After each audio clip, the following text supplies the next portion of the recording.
ओम नमो भगवते वासुदेवाय।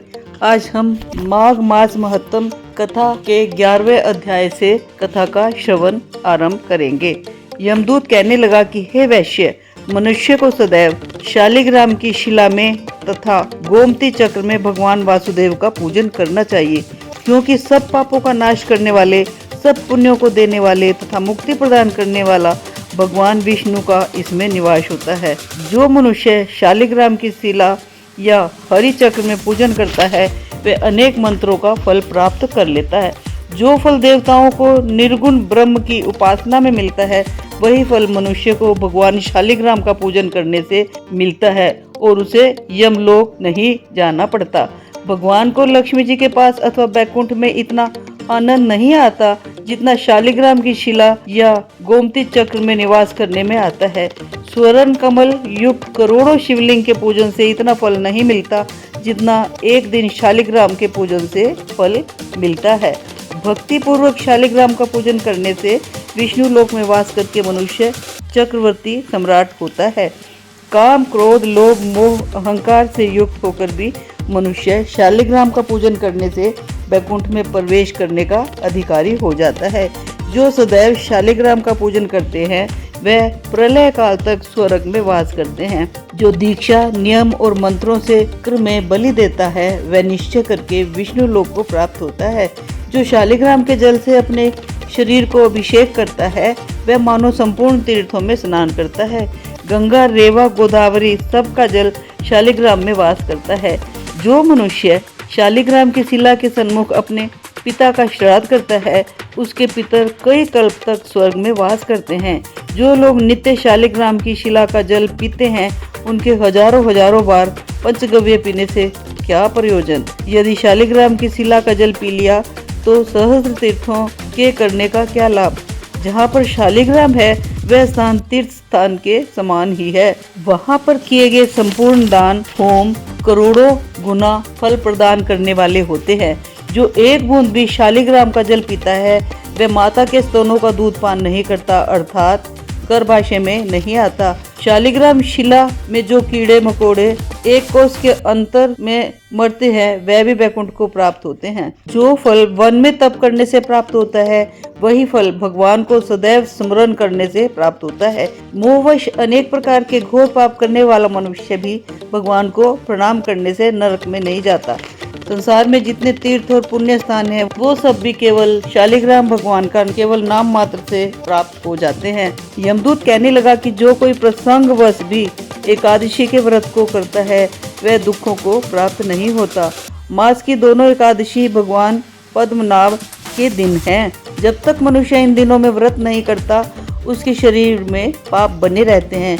हजारों अश्वमेघ, सैकड़ों वाजपेयी यज्ञ एकादशी व्रत की 16वीं कला के बराबर भी नहीं है। एकादशी के दिन व्रत करने से 11 इंद्रियों से किए गए सब पाप नाश हो जाते हैं।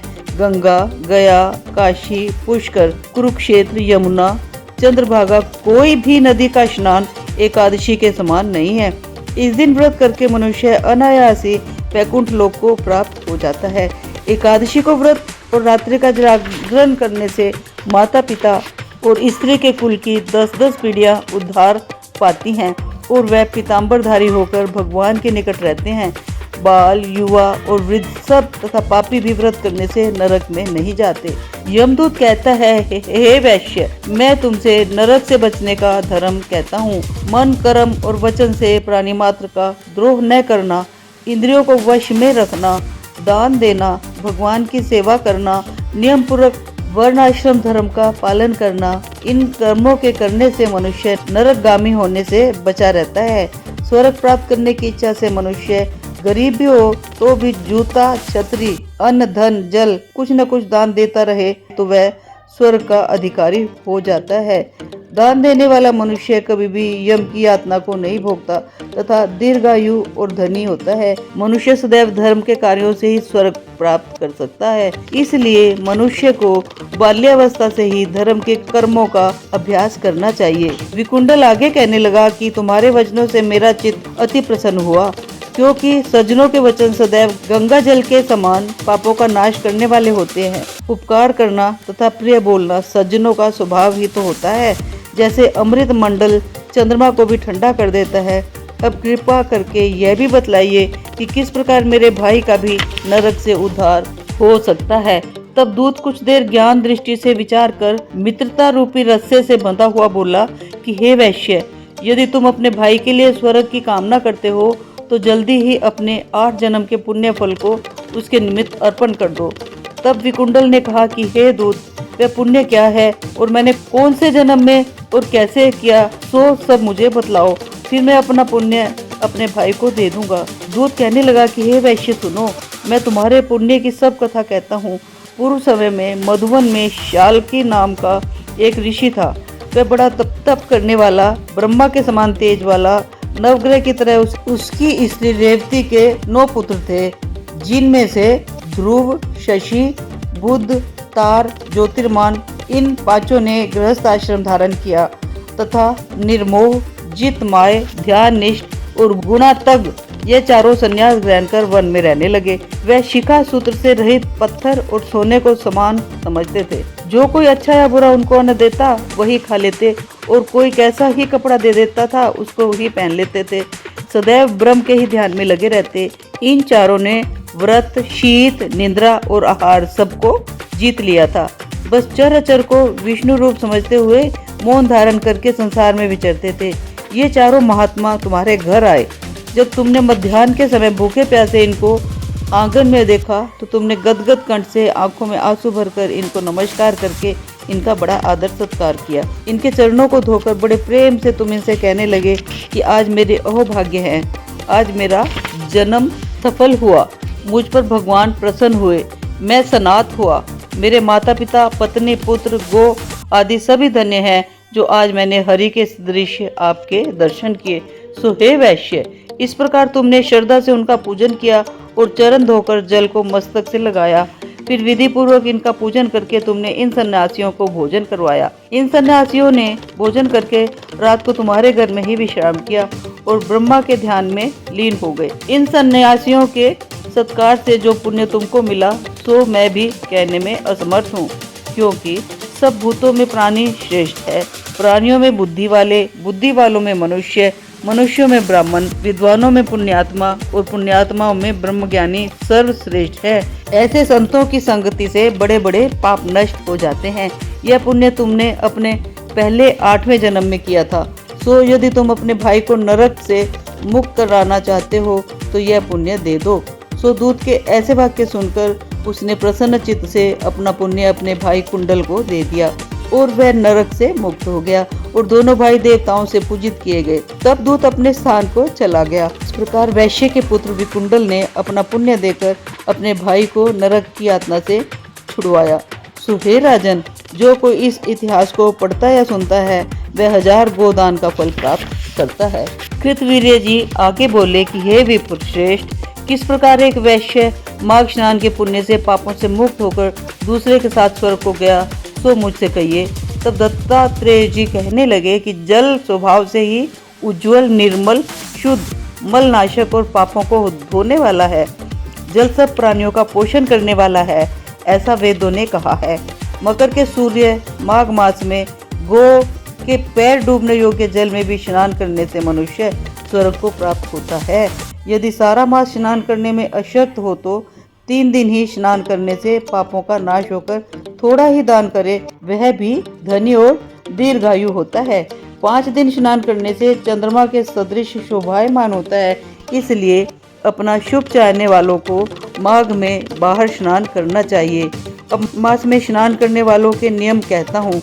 अधिक भोजन का उपयोग नहीं करना चाहिए, भूमि पर सोना चाहिए, भगवान की त्रिकाल पूजा करनी चाहिए, ईंधन, वस्त्र, कंबल, जूता, कुमकुम, तेल, कपास, रुई, वस्त्र तथा अन्न का दान करना चाहिए। दूसरे की अग्नि न तपे, ब्राह्मण दान न ले और माघ के अंत में ब्राह्मणों को भोजन करावे और उनको दक्षिणा दे तथा एकादशी के नियम से माघ स्नान का उद्यापन करे। भगवान से प्रार्थना करे कि हे देव, इस स्नान का मुझको यथोक्त फल दीजिए। मौन रहकर इस मंत्र का उच्चारण करे, फिर भगवान का स्मरण करे। जो मनुष्य श्री गंगा जी में माघ स्नान करते हैं वे 4 युग तक स्वर्ग से नहीं गिरते। जो कोई माघ मास में गंगा और यमुना का स्नान करते हैं वह प्रतिदिन 1000 स्वर्ण मुद्रा दान का फल प्राप्त करता है तथा 1000 कपिला गो के दान का फल पाता है। दत्तात्रेय जी कहने लगे कि हे राजन, प्रजापति ने पापों के नाश के लिए प्रयाग तीर्थ की रचना की। सफेद और उज्जवल जल वाली गंगा जी और काले रंग वाली यमुना जी के जल की धारा में स्नान का महत्व भली प्रकार सुनो। जो इस संगम में माघ मास में स्नान करता है वह गर्भ योनि में नहीं आता। भगवान विष्णु की दुर्गम माया माघ मास में प्रयाग राज में स्नान करने से मनुष्य अच्छे भोगों को भोगकर ब्रह्मा को प्राप्त होता है। माघ मास तथा मकर के सूर्य में जो प्रयाग में स्नान करता है उसके पुण्यों की गिनती चित्रगुप्त भी नहीं कर सकता। 100 वर्ष तक निराहार रहकर जो पुण्य प्राप्त होता है वही फल माघ मास में 3 दिन प्रयाग में स्नान से होता है। जो फल 100 वर्ष तक योगाभ्यास करने से मिलता है, जैसे सर्प पुरानी कांचली को छोड़कर नया रूप ग्रहण कर लेता है, वैसे ही माघ मास में स्नान करने से मनुष्य पापों को छोड़कर स्वर्ग को प्राप्त होता है। परंतु गंगा यमुना के संगम में स्नान करने से हजारों गुना फल मिलता है। हे राजन, जिसको अमृत कहते हैं वह यह त्रिवेणी ही है। ब्रह्मा, शिव, रुद्र, आदित्य, मरुतगण, गंधर्व, लोकपाल, यक्ष, गुह्यक, किन्नर, अणिम आदि गुणों से सिद्ध तत्वज्ञानी ब्रह्माणी, पार्वती, लक्ष्मी, शची, नैना, दिति, अदिति, संपूर्ण देव पत्नियां तथा नागों की स्त्रियों घृतांची, मेनका, उर्वशी, रंभा, तिलोत्तमा, अप्सरागण और सब पितर, मनुष्यगण, कलयुग में गुप्त और सतयुग आदि में प्रत्यक्ष सब देवता माघ मास में स्नान करने के लिए आते हैं। इन दिनों माघ मास में प्रयाग में स्नान करने से जो फल मिलता है वह ईश्वर ही कह सकता है, मनुष्य में कहने की शक्ति नहीं है। हजारों अश्वमेघ यज्ञ करने से भी जो फल प्राप्त नहीं होता वह सिर्फ माघ मास में संगम में स्नान करने से होता है। पूर्व समय में कांचन मालिनी ने इस स्नान का फल राक्षस को दिया था और इससे वह पापी मुक्त हो गया था। ओम नमो भगवते वासुदेवाय।